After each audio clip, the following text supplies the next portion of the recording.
This is how you know you're in Washington State. Please do not feed the animals, including Bigfoot.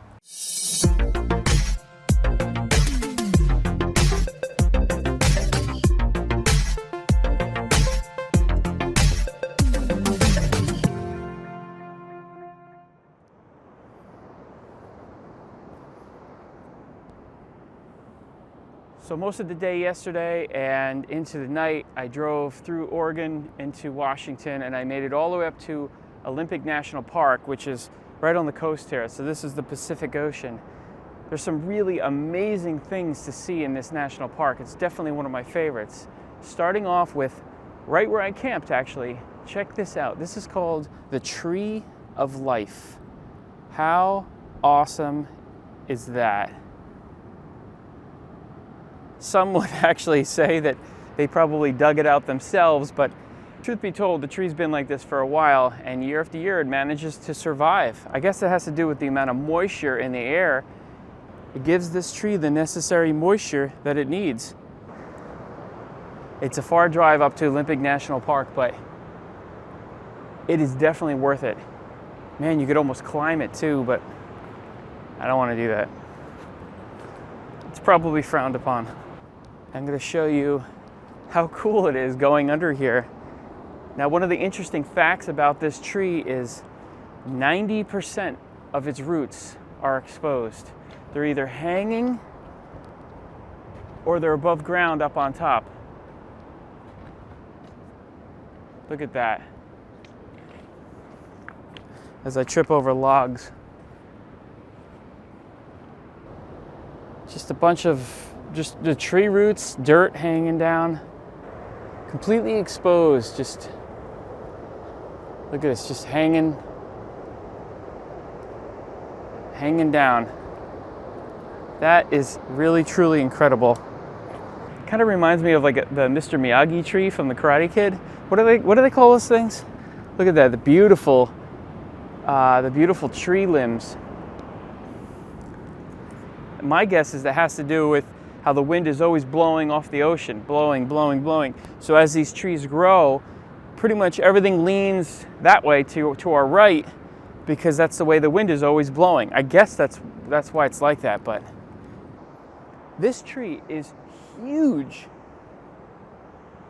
I mean, I'm almost 6 foot, and this thing is up to my shoulder. Man, probably one of those giant spruce trees or whatever they have here. Can't imagine what it would be like cruising along in a boat in the ocean and coming across this thing. This is a boat itself. It's bigger than boats. Amazing. What a beautiful coastline.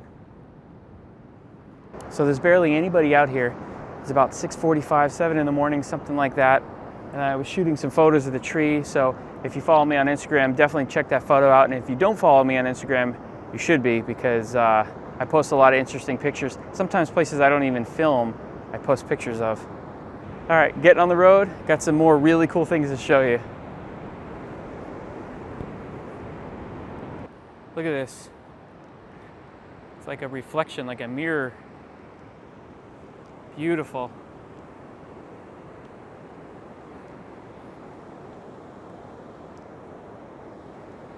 So this is Ruby Beach, and I was told to come out here during low tide because you can get out and see the sea stacks, which are these, the sea stacks are these, you know, kind of what the Washington and Oregon coastline is known for, which are these beautiful rocks that kind of stick out along the beach. These are home to seals and birds, temporary home while the tide is out. But they're full of barnacles and, oh, look at this starfish. How cool is this? Man, I've never seen anything like this. Not up close like this, not in real life. He's just hanging out. That is gorgeous. I think part of what makes the Washington and Oregon coastline so interesting is this fog that's always around. it makes all the pictures and everything, the video, the scenery is so dreamlike because of it. Like, look at way down there. It's like you can't even really see it because it's so foggy.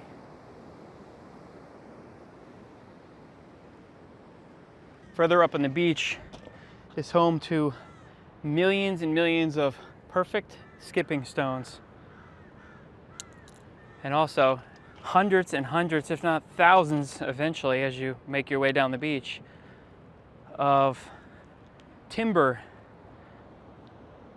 Thousands of trees that have made their way into the ocean and then ended up here. Maybe somebody was camping in here. Somebody built a fort out of these giant logs. Look at that. If I was going to sleep out here, I would probably sleep inside here. A little bit of shelter from the weather.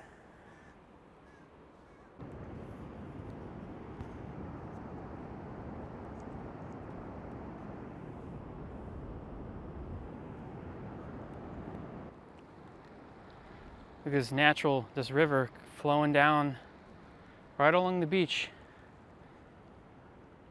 Not really sure where this comes from, but it flows right down past these amazing sea stack rocks and right out to the ocean. Somebody put a log here to help others cross, which may or may not be that effective, but I'll jump. All right. So look at this, pretty cool. Normally this is underwater. Normally I'd be drowning right now. But because of the low tide, you can come in here. Check this tunnel out.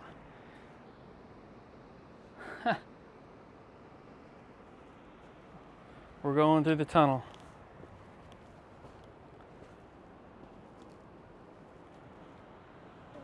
Awesome.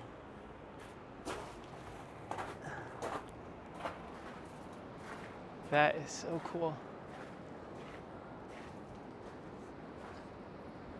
Beautiful, beautiful area. On to the next location.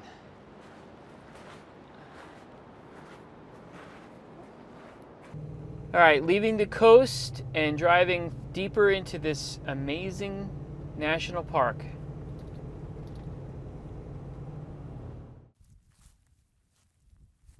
So this is the Hoh Rainforest here in Olympic National Park, which is one of the largest temperate rainforests in the US.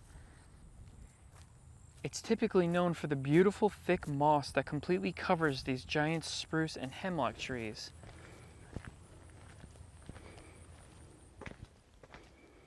Look at this thing, wow. Slowly rotting away. So one day this will be what is known as a nursing log or nurse log. And what it is basically as this tree starts to decompose, other trees that might not be able to make it in this dense earth, this dense ground here, other trees will feed on that decomposing tree. And then new trees will grow out of that and new life will come out of it. It's really interesting how it works. So this is a fantastic example of what they call a nurse log or a nursing log. And basically what happens is one of these gigantic trees falls, just like what we saw before.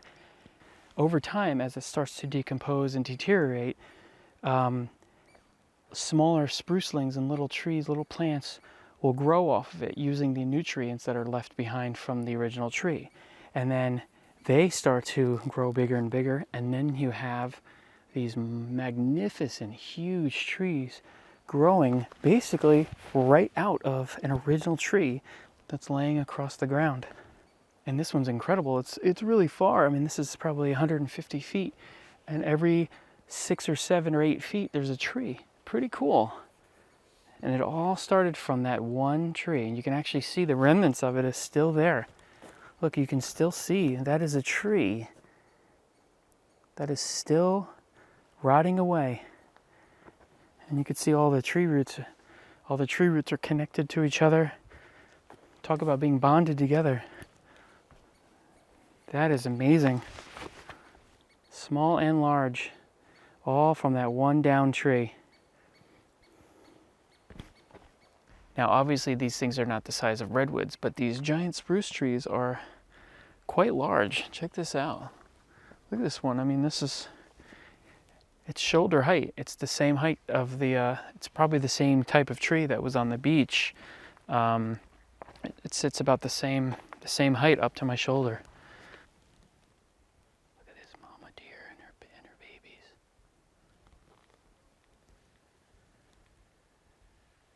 Oh, they're taking off.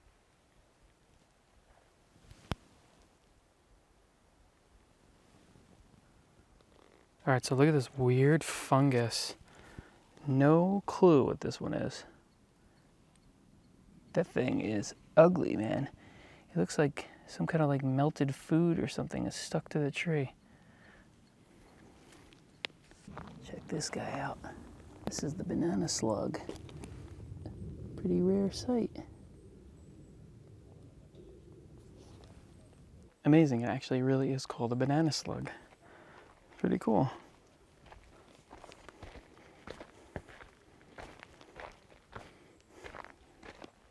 This is incredible. This tree obviously fell down here. It's been some time because, as you can see, a whole nother tree has rooted right onto the side of this thing and started to grow. Look how the roots kind of come down alongside the tree and down into the ground from there. You can see the bark is starting to break off more and more too as this starts to decompose more and more. Look at this gigantic root system. I don't even know if you can, I don't even know if I can get it in the shot, but you can see how big this is. This probably stands probably 15 feet high or something like that. You can see all the rocks in there, wedged into the dirt still. Eventually this will break down and become nothing. Eventually it will just become earth. Incredible how nature reclaims itself. It starts over from the beginning. All right, so I'm starving, so I'm gonna get back on the road and go get something to eat, and I'm gonna see what else I can find in Washington State.